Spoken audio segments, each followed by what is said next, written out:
سلام، ما دکتر نوید خپلواک هستم. بحث ما خیلی مهم و مفید است. مغز ما در جمجمه قرار دارد، ولی بار اول است که مشنوید مغز دوم یا سکند برین یا ENS یا انتریک نروس سیستم در جهاز هاضمه قرار دارد.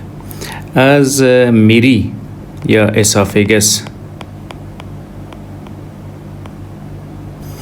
تا به مقعد یک سیستم عصبی تقریبا خودکار خودمختار موجود است که وظایف خیلی ظریف و خارق العاده داره.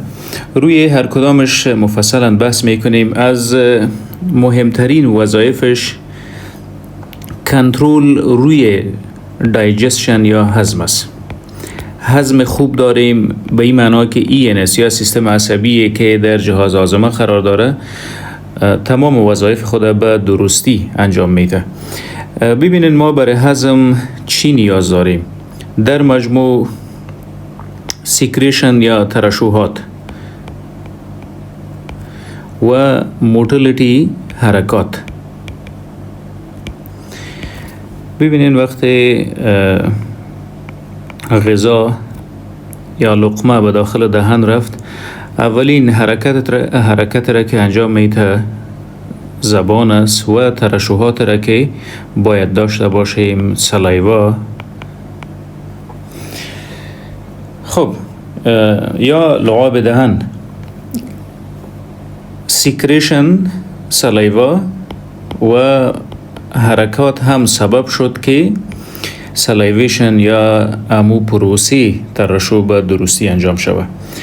این موضوع در میری است. وقت لقمه بلعیده میشه توسط حرکات مارپیچ یا پریستالسیس باید به طرف معده حرکت بکنه. حرکات مارپیچ یا پریستالسیس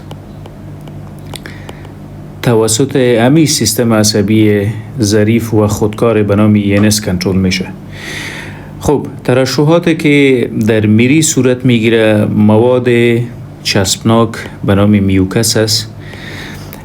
مواد غذایی را که میخوریم تیزاب داره، القلی داره به مقدار در مرچ و مساله باب، مواد اسپایسی، همه از اینا بالاخره با میری با ساختمان میری باید مواجه شود تا که بالاخره بگذره به معده برسه.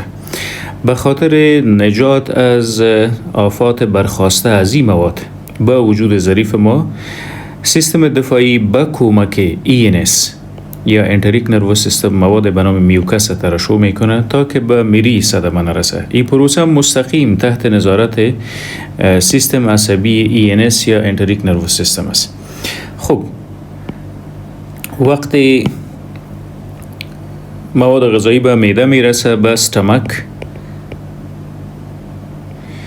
ترشحاتی که در معده صورت میگیره از همه مهم HCl یا تیزاب است. هورمون های است و انزایم های است که هضم تنظیم میکنه. پپسین، پپسینوژن، تریپسین، اینا گسترین هورمون است که توسط معده تولید میشه. هم از اینا توسط سیستم عصبی خودکار زمینه تولید خود فراهم میسازه و حرکاتی که در معده به خاطر هضم صورت میگیره امی حرکات مارپیچ است. همچنان حرکات به نام ریسپتیو ریلکسیشن. وقتی لقمه را میبلیم یک بخش از معده، این قسمت از معده ریلکس میشه، عضلاتش راحت میشه تا اجازه بده به مواد غذایی که داخل معده بیای. خب به هر حال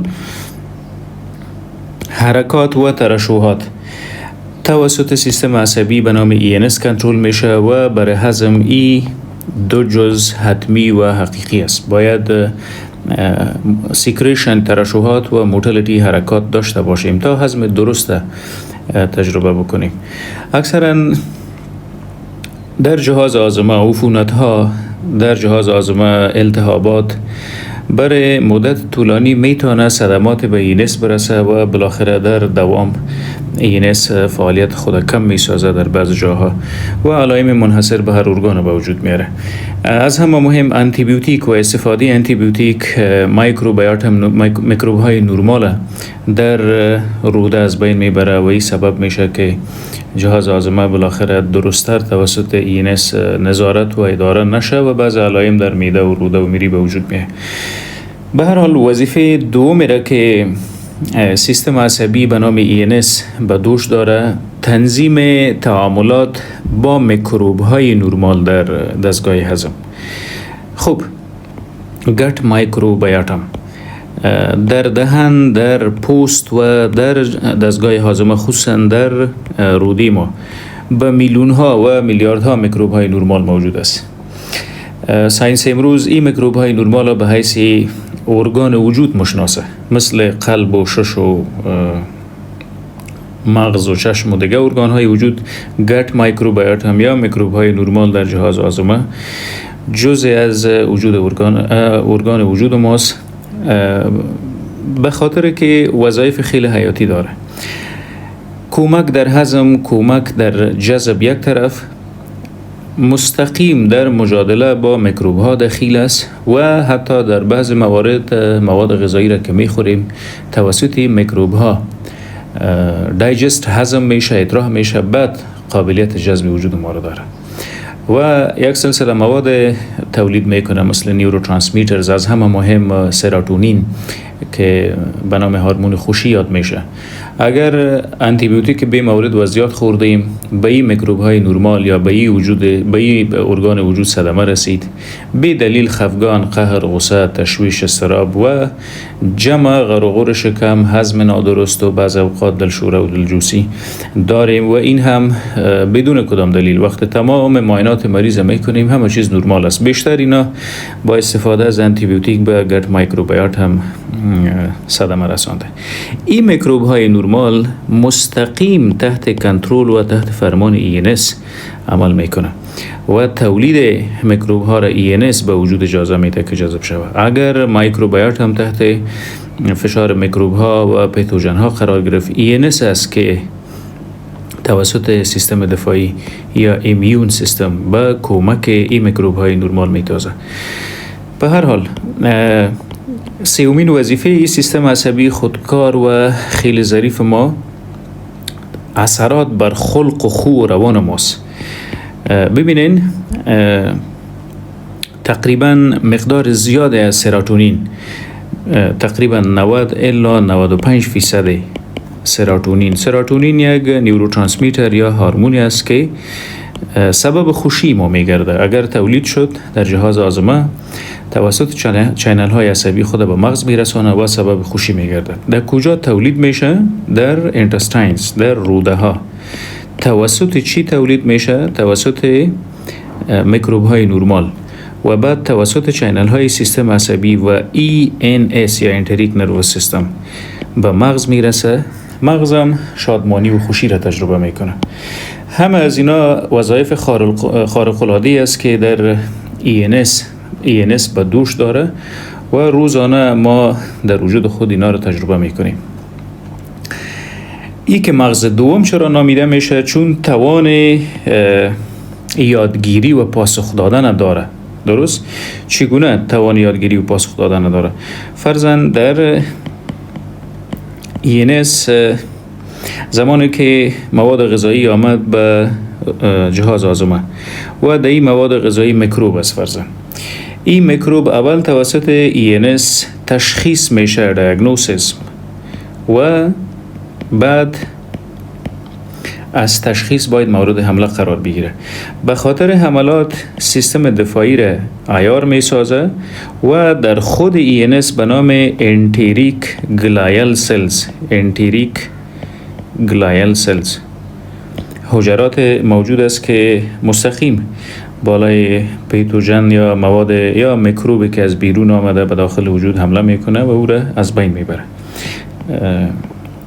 این ظرافت است که تنها منحصر به ENS و مغز سیستم عصبی مرکزی ماست، گرچه در تمام وجود ما سیستم های عصبی موجود است رگ‌های عصبی موجود است، تعاملات عصبی موجود است، ولی همه تحت فرمان سیستم عصبی مرکزی یا برین یا مغز قرار داره. تنها تعاملات را که فعلا براتون تشریح میکنم همه تحت فرمان ENS است. مغز ما کدام دخالت خاص در اینا نداره. خب وظیفه دیگهش کاهش فشار روی مغز است. ببینین تمام همی فعالیت هایی را که قبلا برش اشاره کردیم، ترشحات بود، حرکات بود، این مواد غذایی که بعد از معده بالاخره داخل روده میشه، در روده هم باید ترشحات داشته باشیم. حرکات به نام پریستالسیس یا حرکات موجی و مارپیچ حرکات ساده نیست، در هر سگمنت صورت میگیره. یک بخش ازی باید فرضاً کانترکشن یا تقلص کنه و مواد موجود خود به طرف بالا فشار بده. اگر به طرف بالا مواد میره باید در اینجا کانترکشن نی ریلکسیشن به وجود بیه و ای که در کدام سگمنت در کدام بخش به کدام نوع حرکت ضرورت است. ای ظرافت سیستم عصبی داره که باید بشناسه و مو حرکت انجام بده. ای که کدام نوع مواد در کجا باید جذب شوه، به چی پیمانه باید جذب شوه، هم از این ذکاوت ها و ظرافت ها را سیستم عصبی ENS یا انتریک داره و عوض سیستم عصبی مرکزی ای فعالیت ها را انجام میده. همیست که کاهش فشار روی مغز ما را سبب می شود. اگر این فعالیت ها را سیستم عصبی ENS انجام نده، بدون شک تمام از این فشارها را سیستم عصبی مرکزی باید متحمل شود. از همه مهم اختلال در هضم، جذب و طرح که امروز بیشتر به نام IBS مسماست، Irritable Bowel Syndrome. در Irritable Bowel Syndrome ترشحات و حرکات توسط سیستم عصبی ENS به درستی کنترل نمیشه. ببینین در میری ای سکچ میری را فرزن یا معده و اینا هم روده. وقتی میبله این مواد غذایی را میایه به میری و حرکات مارپیچ میری جمع ترشحات میوکس توسط ENS اداره میشه. زمانی که اختلال در وظایف ENS به وجود آمد، مریض میگه که غذا حس میکنم غذا در گلونم بند میشه، حس میکنه ولی نه در گلون بندش داره، ولی تنها حرکات مارپیچ درستر انجام نمیشه، احساس کاذب به مریض میده. اینجا اختلال در ENS به وجود آمده. غذا میخوره مریض، روی میگه شکایت معمولیش که روی دلم غذا جمع میشه، سبب گرنگی و سنگینی معده میگرده.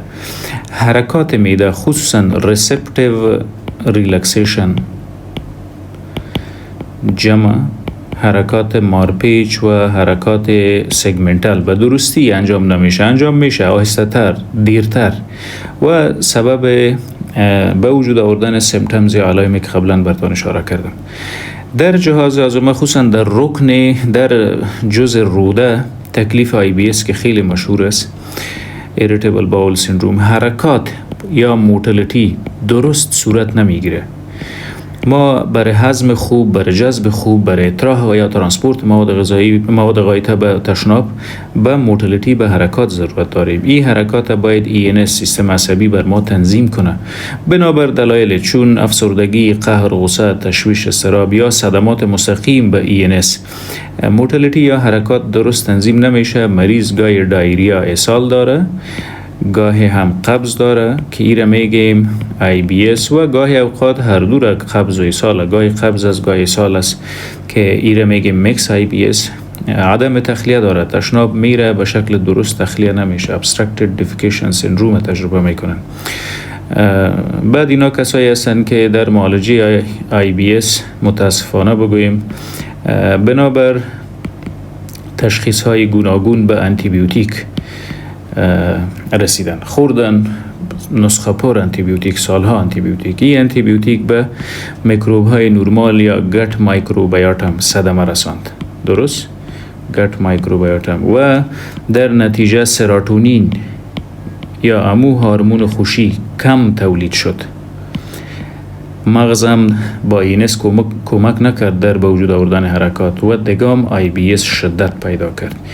این متاسفانه در مریضایی است که در روده علائم داره، رفتن به نام اچ پایلوری، سالهای سال دوا خوردن و علائم دگام شدت یافت که بیشتر قهر، غصه، تشویش، اضطراب، بدون دلیل خفگان، دردهای تیت وجود، خلق تنگی، دل تنگی، همه از اینا روی مغز یا سیستم عصبی مرکزی فشار میاره.